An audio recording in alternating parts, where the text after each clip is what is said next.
Welcome to Satyadeva channel. Protein dosa ఎలా చేసుకోవాలి అనేది చెప్తానండి.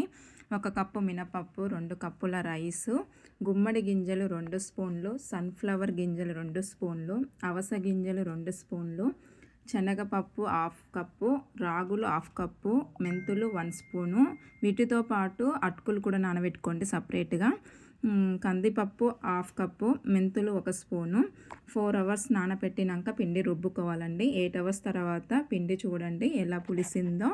ఆనియన్, ఉప్పు, కారం కలిపి రెడీ పెట్టుకున్నానండి. ఆనియన్ దోశ వేస్తున్నాను. చిన్న వాళ్ళ దగ్గర నుంచి పెద్ద వాళ్ళ వరకు తినే ప్రోటీన్ దోశ అండి. ఇది చాలా మంచిది హెల్త్కి అయితే.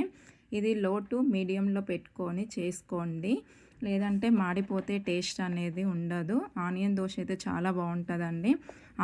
ఆమ్లెట్ దోశ కూడా మీరు చేసుకోవచ్చు, అది కూడా బాగుంటుంది. చూడండి ఎంత క్రిస్పీగా అయిందో దోశ. నేను ఇప్పుడు ప్లెయిన్ దోశ వేస్తానండి. ఆయిల్ వేయకుండానే నేను వేస్తానమాట. కొంచెం ఆయిల్ వాటర్ చల్లుతానమాట ఆయిల్ బదులు. మీరు కావాలనుకుంటే ఆయిల్ వేసుకోవచ్చు. ఈ ప్లెయిన్ దోశ కూడా చాలా బాగుంటుందండి. ఇంకా నేను ఆనియన్ చట్నీ చేయాలి కదా, చట్నీకి అయితే పల్లీలు లో ఫ్లేమ్లో పెట్టుకొని వేయించుకోండి. ఎందుకంటే హైలో పెడితే మాడిపోతాయి, చేదు స్మెల్ కూడా వస్తుందన్నమాట. చట్నీకి పచ్చిమిర్చి, జీలకర్ర, వెల్లుల్లి వేసుకొని రుబ్బుకోండి, కోపు పెట్టుకోండి. అదే పిండితోనే నేను గుంట పొంగనాలు కూడా చేశానండి. గుంట పొంగనాల్లో కూడా ఆనియన్, టమాటా, పచ్చిమిర్చి వేసుకోవచ్చు.